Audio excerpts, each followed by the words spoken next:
ser un lito que obstruya y se inflame la vesícula. Obstructivo, ¿ya? ¿Otra causa? ¿Otra causa de inflamación? Y lo mismo, ¿no? ¿Otra causa? Por infección. Por infección, correcto. De hecho, la inflamación, una de las causas de todas las inflamaciones, es infección, ¿no? ¿Por qué hay infección? Porque va a haber proliferación de bacterias. Por ejemplo, en la hepatitis aguda sabemos que hay una, primero es la de causa obstructiva y luego se infecta. ¿Cuál es la otra causa de inflamación que puede haber? Ahorita venía en el auto y escuchaba la radio y hablaba una doctora otorrino que el 2015 hasta la fecha ha aumentado mucho el cáncer de boca. ¿Perdón? ¿Qué es el bolo? La hoja de coca. ¿Qué es lo que causa? O sea, yo quiero que ustedes saquen la idea, ¿no? ¿Qué es lo que causa cáncer? ¿El cáncer es una inflamación o no? Sí, es una inflamación. ¿Por qué se da esa inflamación? Ahora díganme por qué. O sea, hay un cambio Por un agente. en las células, pero ¿cuál es la causa? ¿Por qué no se cambia la célula mía, digamos? ¿Por qué se cambia la de lo que están masticando? Porque la doctora decía, el 75% de los pacientes, 75%, significa que de 100 pacientes que llegan con cáncer de cavidad oral, 75 han consumido o tienen el hábito de aculicar la coca, ¿no? Que es el masticado de la coca. Entonces es muy elevado, ¿cierto? Casi, bueno, no es el 100%, pero 75% es bastante elevado. ¿Cuál es la causa para que esas personas desarrollen el cáncer? El daño persistente a la célula. Correcto, el traumatismo todo el tiempo, ¿no? Probablemente pueden ser los químicos, no sé, porque le echan de todo, pues, ¿no? Pero hay un factor que produce, ¿no? Y aparte yo creo que no es adecuado estar todo el tiempo, ¿no? Ahí cuando, hola, no se les entiende a las personas que están con esto. Ya esto es un vicio, ¿no? Al menos yo me acuerdo cuando era joven, eso no existía acá, ¿no? Y ahora me voy al revés. Inclusive tienen su célula de boleros, digamos, ¿no? Yo los martes mi célula, dice, ¿célula de qué? Que masticamos, o sea, con su grupo mastican, ¿no? Primero que los cazadores, no llevan a todo el mundo. Entonces, la inflamación es otra causa, ¿no? Que puede producir acá el famoso cáncer de vesícula. Como ustedes vieron en el anterior capítulo, dijimos que los países que tienen más cáncer, ¿cuáles son?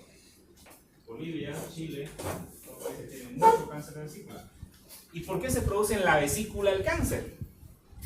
Lo mismo, en este caso, en el caso del cáncer de boca es por la agresión de los que aculican, en este caso los cálculos, el contacto constante con la célula, produce traumatismo y la regeneración constante, ¿no es cierto?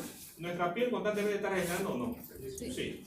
Entonces, de pronto la célula cambia, ¿no? Y empieza una displasia y luego empieza el cáncer, ¿no? Entonces, también podemos tener inflamación de causa cancerígena, o sea, el CA, ¿no? Entonces, la inflamación puede ser infecciosa, puede ser por distensión y puede ser también por cáncer. Entonces, cuando nosotros tengamos un paciente que tiene inflamación de la vesícula biliar, también puede ser un cáncer de vesícula biliar, pues tenemos que tenerlo siempre presente. Cuando yo digo el término colecistitis, ¿no? Aquí dice inflamación aguda de la vesícula. ¿Será que hay inflamación crónica en la vesícula? Sí. Obvio. Si hay agudo, tiene que haber crónico, pues, ¿no? No, tiene que haber crónico. ¿O no? Claro, tiene que haber lo contrario. Si hay el bien, hay el mal, ¿no? Si hay lo oscuro, hay la luz, siempre va a haber lo contrario. Entonces, ¿también tenemos inflamación crónica de la vesícula? Por supuesto que sí. Y la inflamación crónica es la que nos va a llevar al cáncer de vesícula, ¿no? ¿Por qué? Por la agresión constante. ¿Será que una persona, bueno, eso no escuché, probablemente lo tengan también en el estudio, cuánto tiempo tiene que aculicar para tener un cáncer de vía oral? De repente, 2 años, 5 años, ¿no? Una persona que fuma cigarrillo tiene la propensión, eso lo sabíamos después del año 1960 que apareció mucho el cigarrillo y en todos los libros. De hecho, una prevención que teníamos que hacer en una consulta es preguntar, ¿fuma, señor? Pues aparte que yo lo operé la vesícula, vemos al paciente y viene a su postquirúrgico, ¿usted fuma? Fumo. Entonces Entonces, explicarle sobre el cáncer de los pulmones, que la causa era cigarrillo.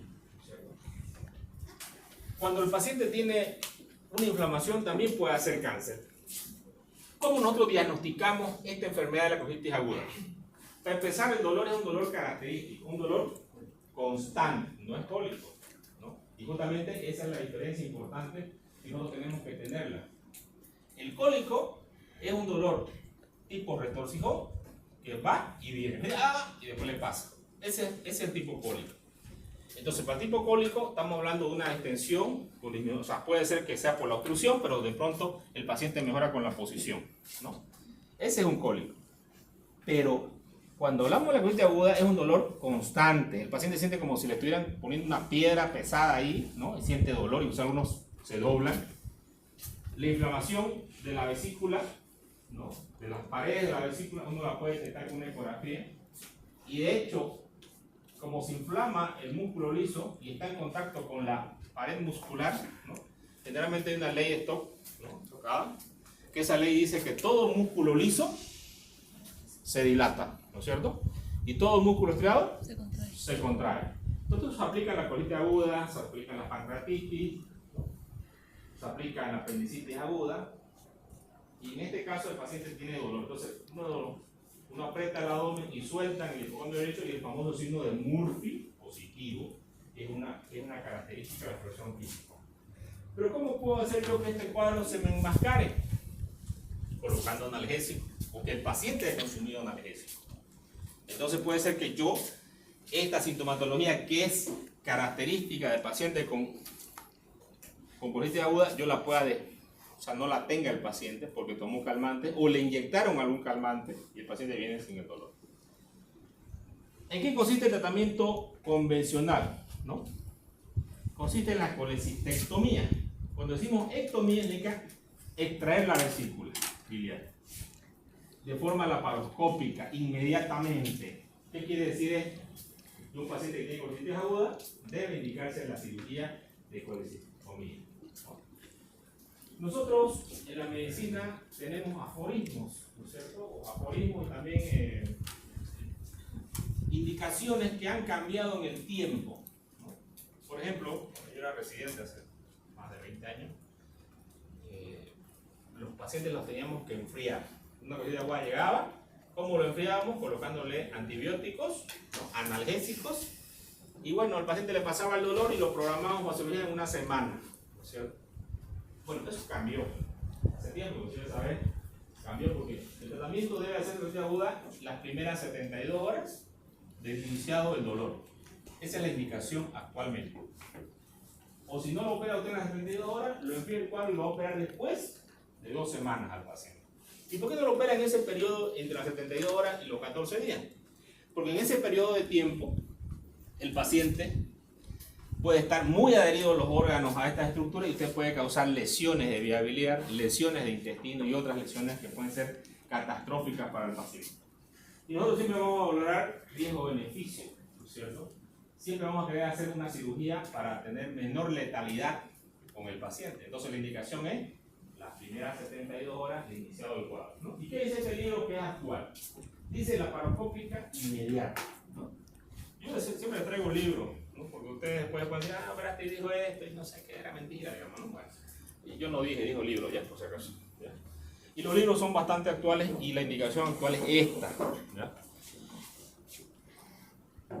Pero también se puede hacer una cirugía abierta cuando el cirujano no puede observar adecuadamente la anatomía. Y el cirujano cree que va a lesionar alguna estructura, entonces en ese caso, pues no lo vamos a hacer. Lo hacemos de forma abierta, que viene a ser la cirugía clásica, ¿no? O cirugía abierta. Esto es importante. Encontré un libro, a mí siempre leo libros, tengo una biblioteca. Si algo soy rico, es la biblioteca que tengo. Yo creo que es muy poco que no tiene la biblioteca que yo tengo. Porque tengo libros muy antiguos, inclusive de 100 años atrás, como libros actuales, e inclusive libros que algunos profesores me donaron, ¿no? Y en los libros, este es un libro actual que dice advertencia, ¿no? Y esto tienen que ustedes tomarlo muy en cuenta si ustedes empezaron a estudiar medicina, ¿ya? En la medicina, que es un área de constante evolución, o sea, que cambia, lo que les estoy explicando, Aunque deben seguirse unas precauciones con seguridad estándar, a medida que aumenta nuestro conocimiento gracias a la investigación básica y clínica, habrá que introducir cambios en los tratamientos y en los fármacos. En consecuencia, se recomienda que los lectores que analicen los últimos datos aportados por los fabricantes sobre cada fármaco para comprobar la dosis recomendada y la vía de duración de la administración y las contraindicaciones cuando hablamos de medicamentos. Es responsabilidad ineludible del médico. ¿Le van a meter juicio al libro? No, van a meter juicio a ustedes. ¿Quién es el que tiene que saber y tener conocimiento? Nosotros. Si venimos a estudiar medicina y vamos a ser médicos, nosotros nunca podemos dejar de actualizarnos con guías actuales. El que cree que salió médico y nunca más va a agarrar un libro, le peló, ¿no?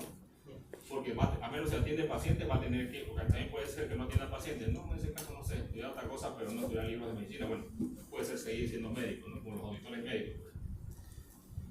Es responsabilidad ineludible del médico. Ni los editores ni los directores asumen responsabilidad alguna por los daños que pudieran generarse a personas o propiedades como consecuencia del contenido de esta obra. Y esta es una obra actual, ¿no? Ellos en todos los libros ustedes van a ver esto, porque justamente la responsabilidad es del médico. Mañana pueden cambiar las conductas, ¿no? Y las conductas van a estar hechas de acuerdo al estudio. Y esto lo dijo un cirujano, Sir William Osler: estudiar los fenómenos patológicos sin libros es como navegar por el mar sin cartas de navegación, ¿no? Ustedes saben que por el mar ellos tenían que ver las estrellas, tenían que guiarse, si no se perdían y se morían. Ahora de repente algunos de ustedes no pueden andar sin GPS, digamos, sin celular, digamos, no se mueren sin celular, ¿no? Y de repente aquí unos 10 años o 5 años no van a poder estar sin ChatGPT, digamos, ¿no? Que le preguntan todo, digamos, ¿no? Falta que estudie por ustedes, ¿no? Hay que dar examen. Entonces, es importante siempre guiarse por libros. Entonces, yo he agarrado estos libros para ver este tema, que son actuales. Este libro lo escribe John Cameron, ¿no? Es editorial Elsevier. Terapia quirúrgica actual. Este es el último, la última versión. El manual de la E, que es 2021 también, que es la última versión, que es la de la Asociación Española de Cirujanos. Es una revisión, la Asociación Española de Cirujanos da las conductas. El Tratado de Samizdat, que también es la última edición. Y un libro que lo escribe la editorial Panamericana, que es de argentino, de Pereira y García, Cirugía de Urgencia. ¿Ya? Entonces ahí se ha sacado estos libros. Y he tratado de resumir lo más sencillo para que ustedes le puedan entender, ¿no? Bueno, ya sabemos nosotros la sincronización enteropática que ocurre de la bilirrubina, que nosotros, por algunos síntomas vamos a atender. Por ejemplo, vimos ayer, ¿dónde está? No está aquí, ¿quién es? ¿Dónde está? Está. ¿Qué vimos ayer? Caso clínico en la Una paciente que vino por un daño en la vía biliar. Una lesión de la vía biliar. Ahí habían operado de una colecistectomía laparoscópica. ¿Y qué es lo que vimos en la RCP? ¿Cómo estaba el colédoco? El colédoco tenía un stop, ¿no es cierto? O sea, le pusieron el contraste y la vía biliar solamente se veía hasta acá. Y ahí justamente estaba un clip. No se veía la vía biliar para arriba. Entonces fue una lesión completa de la vía biliar con cesión del colédoco. Entonces esa es una de las complicaciones quirúrgicas que puede haber cuando se hace una colecistectomía. Es una cirugía delicada y nunca nosotros los cirujanos, al menos jamás, podemos menospreciar, bueno, el cirujano que realmente sabe y conoce las patologías y las enfermedades. Y a mí siempre me molestó, inclusive desde que era residente, que alguien diga, minimice la cirugía. Es una vesiculita que voy a hacer, no un apendicito que voy a hacer. Nosotros cuando estamos haciendo una cirugía estamos frente a un reto, pero no un reto para ensalzarnos nosotros. Nuestro objetivo principal cuando hacemos una cirugía es dar salud al paciente y no dar enfermedad. Evidentemente las lesiones pueden aparecer, como el caso de esa señora, por ejemplo, ¿no? Que lleva más o menos 3 meses en el hospital a raíz de esa lesión y todavía probablemente está en su última fase, pero continúa todavía internada en el hospital, pese a que la han operado. Una paciente joven de 37 años de edad, 3 meses, junio, agosto, más o menos 3 meses en el hospital. Entonces lo que nosotros hagamos en nuestra cirugía puede ser letal para un paciente. Por eso nosotros debemos entender claramente cuáles son las indicaciones quirúrgicas que nosotros vamos a hacer a un paciente. Y esto lo tenemos que tener claro. Para esto lo mejor es tener un algoritmo de manejo de los pacientes, cosa que nosotros no nos equivoquemos en el momento que tomemos decisiones y conductas frente a los pacientes. A ver, los algoritmos